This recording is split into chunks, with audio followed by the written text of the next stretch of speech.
کہ ہم چور ہیں. عوام جو ان کے ساتھ آگے پیچھے چاہے تھوڑے سے بھی جاتے ہیں ان کو ہوش نہیں آئی.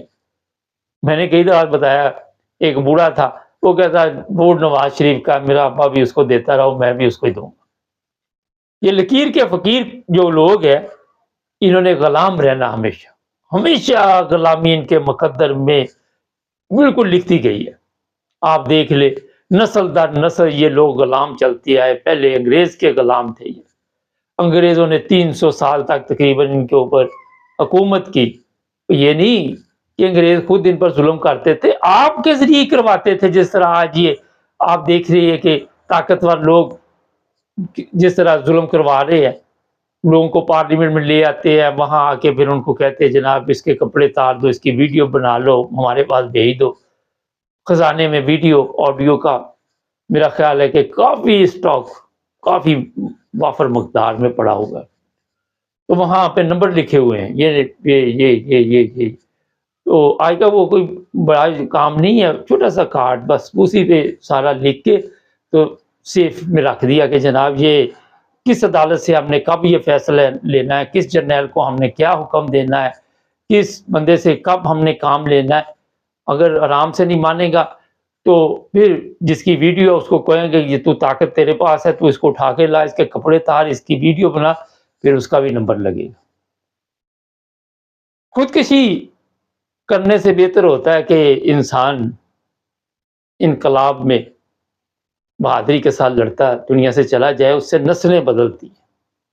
خودکشی کرنا ایک بزدلوں کا کام ہے اور جو کچھ آج پاکستان میں ہو رہا ہے یہ خودکشی ہے. جب آپ کو پکڑ کے مار دیتے ابھی میں سوشل میڈیا پہ دیکھ رہا تھا ہزاروں لوگ مار دیے گئے ہیں. خبریں چل رہی ہیں کسی کو جہاز سے گرا دیا گیا کسی کو کہیں گولیاں مار دی گئی کسی کے ساتھ کوئی سلوک 80,000 لوگوں کا بتایا جا رہا ہے. یہ سوشل میڈیا بھی بتا رہی میڈیا کو پتا ہے اور باقاعدہ ان کی ویڈیو بنا کے رکھی ہوئی ہے. جو لوگ بھی یہ کام کر رہے ہیں وہ آپ کو آزاد کریں گے مجھے بتاؤ وہ آزادی آپ کو آرام سے دیں گے؟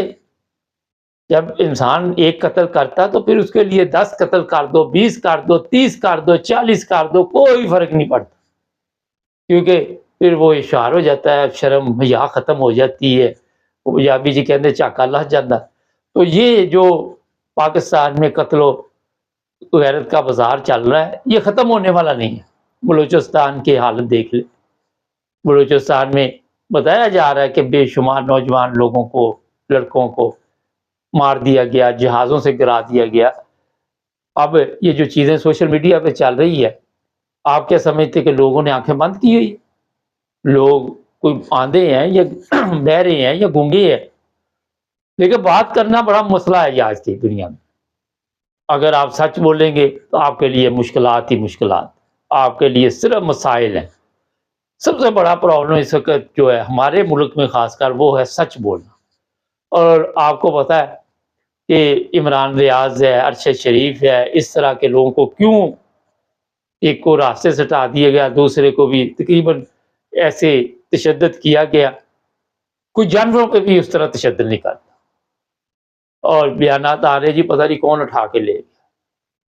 ہماری ایجنسیاں دنیا کی بہترین ایجنسیاں وہ بندہ جہاں سے مرضی غائب کر دیتی. بندہ مارنا ان کے لیے کوئی کام ہی نہیں ہے.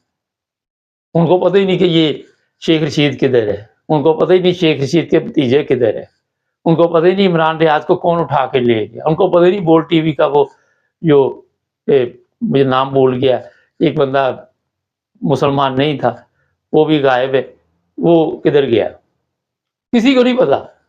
مگر ہمارے دعوے یہ ہے کہ ہم گھس کے ماریں گے. اب آپ کو بتا دیتے تھوڑی سی اسرائیل کی صورتحال بڑی شدید لڑائی ہے.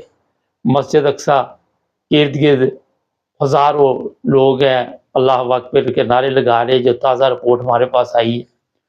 اس کے علاوہ اس وقت اسرائیل نے لبنان پہ بھی شدید حملہ کیا اور اسرائیل کے وزیر اعظم کا کہنا ہے کہ اس سے زیادہ خطرناک حملوں کے لیے تیار رہے. بجلی بند کر دی گئی ہے کئی علاقوں کی اور اس وقت کہا جا رہا ہے کہ جو اسرائیلی ہے وہ بھی جنگی قیدی بنائے گئے ہیں. مگر ایک بڑی اچھی بات مجھے کل لگی دیکھیں جو بھی ہے اسلام ہے تو بہت زبردست مذہب، مگر سمجھنے والوں کے لیے بہت اچھا۔ ایک اسرائیلی خاتون تھی، اس کو یہ جو فلسطینی تھے وہ کہہ رہے تھے کہ اس کو کوئی نقصان نہ پہنچے، اس کی حفاظت کرو۔ اس کے سر کے اوپر انہوں نے باقاعدہ طور پر کپڑا دیا، مطلب منہ پہ نہیں دیا جس طرح ہمارے منہ پہ دے کے تو عدالتوں میں لے کے آتے ہیں لوگوں کو، اور انہوں نے کہا کہ اس کو کوئی نقصان نہ پہنچے، محفوظ مقام پر پہنچاؤ، اور جو بھی سلوک کیا جائے گا اس کے ساتھ اچھا سلوک کیا جائے گا۔ ہماری طرح نہیں جیلوں میں ڈال کے عورتوں کے کپڑے اتار کے ویڈیو بنا کر پھر بزنس شروع ہو جاتا ہے، بلیک میل شروع ہو جاتا ہے۔ یہ میں نے اس لیے آپ کو مثال دی کہ اسلام آج بھی زندہ ہے ان لوگوں کے دلوں میں جن کے دلوں میں رحم ہے۔ باقی جنگیں کوئی پہلی جنگ نہیں شروع ہو رہی کہ اسرائیل اور فلسطین کی جنگ شروع ہو رہی ہے۔ جب سے دنیا بنی ہے یہ جنگوں کا سلسلہ چلتا آ رہا ہے۔ آپ نے دیکھا نبی پاک صلی اللہ علیہ وسلم کے دور میں بھی کتنی جنگیں ہوئی، تو یہ کوئی بڑی بات نہیں ہے۔ میں نے جو بات کہی تھی نا شروع میں کہ خودکشی جو لوگ کرتے ہیں بزدلی کے ساتھ، اس سے بہتر ہے کہ آپ کسی ایسی جگہ پہ اپنی جان قربان کریں کہ لوگ آپ کو یاد رکھیں۔ تو یہ حالات ہے۔ بہرحال یورپین ممالک نے اسرائیل کی حمایت کی ہے، مگر میرا خیال مسلمان ممالک کی طرف سے ابھی تک کھل کر کوئی ایسی بات سامنے نہیں آئی۔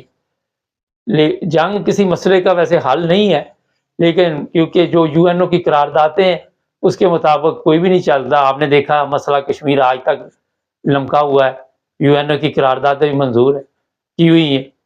تو جب آپ جو اگر مقصد ہے جو آپ نے معاہدے کیے اس سے ہٹ جاتے ہیں تو پھر نارمل ہے کہ یہ جنگ کسی وقت بھی شروع ہو جائے۔ لیکن بتایا جا رہا ہے کہ 28 سال میں یہ بہت بڑا حملہ ہے حماس کی طرف سے۔ آپ دیکھتے ہیں کیا بنتا ہے۔ ناظرین ہمارے چینل کو سبسکرائب کریں، جڑے رہے ہمارے ساتھ تاکہ اور بھی پروگرام دیکھتے رہے۔ ابھی تھوڑی دیر میں آپ کی آواز پروگرام مس نہیں کرنا آپ نے، اور چیک کریں ہماری ویڈیو آپ کو مل رہی ہے یا نہیں مل رہی۔ اللہ حافظ۔